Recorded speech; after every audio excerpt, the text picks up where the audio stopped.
A Republican candidate who confessed to killing his cancer-stricken wife won his primary in Indiana for the Clinton Township Board.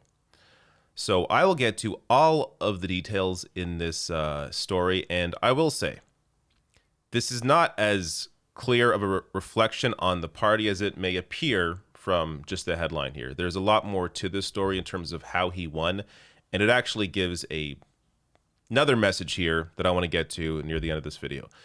But first, you may be thinking, well, maybe she was on her deathbed. She had cancer. Maybe it was assisted suicide. Maybe she asked him, put him in a tough situation, asked him to do this for her. No, that's not at all what happened. So details here from New York Post. Andrew Wilhoite, who was charged in March with murdering 41-year-old Elizabeth Nikki Wilhoite, allegedly using a concrete flower pot, is one of 3 Republicans who secured a spot Tuesday in November's election for the Clinton Township Board, the Indianapolis Star reported. Wilhoite, 40, of Lebanon, has been in custody at the Boone County Jail since he told investigators he threw the flower pot at his wife's head and dumped her body over the side of a bridge. He's next due in court on May 27th, according to the newspaper.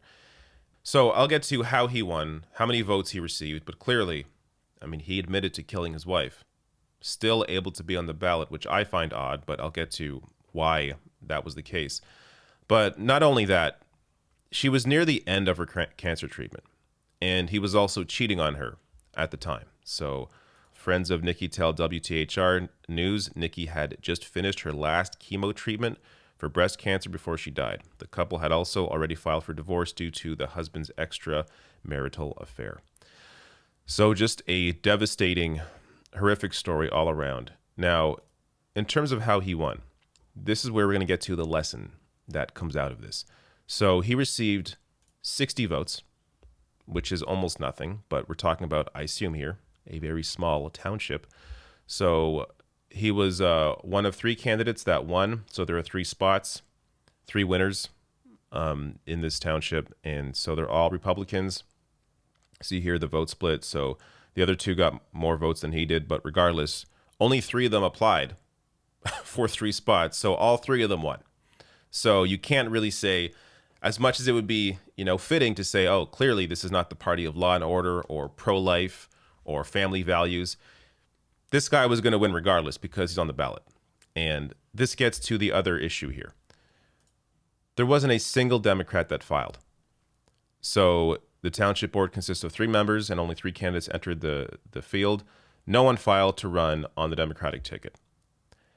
This means that if he is still on the ballot, if he is not convicted by November, he will still be on the ballot and will win because he's facing nobody. So the lesson here out of all of this is run. There are all of these spots, open seats all over the country. School boards, townships, whatever it is, council, put your name in. This isn't, and I don't want to blame, the individual here, the voters. This isn't your fault for not running. But the Democratic Party has not put proper funding into state parties, into these local races. The infrastructure simply is not there in many of these, more red states.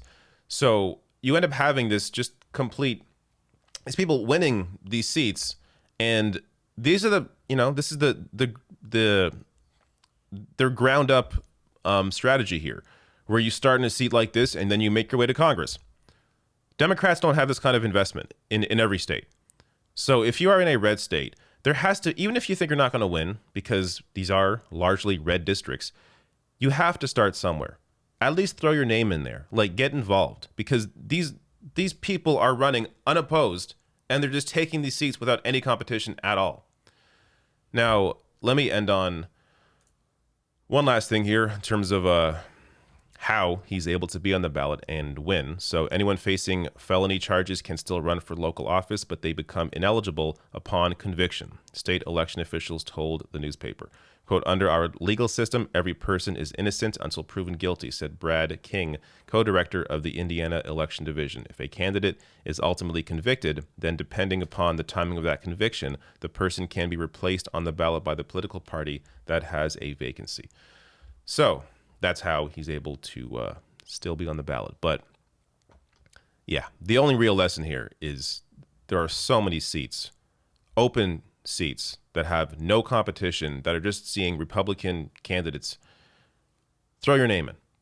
It's not going to hurt.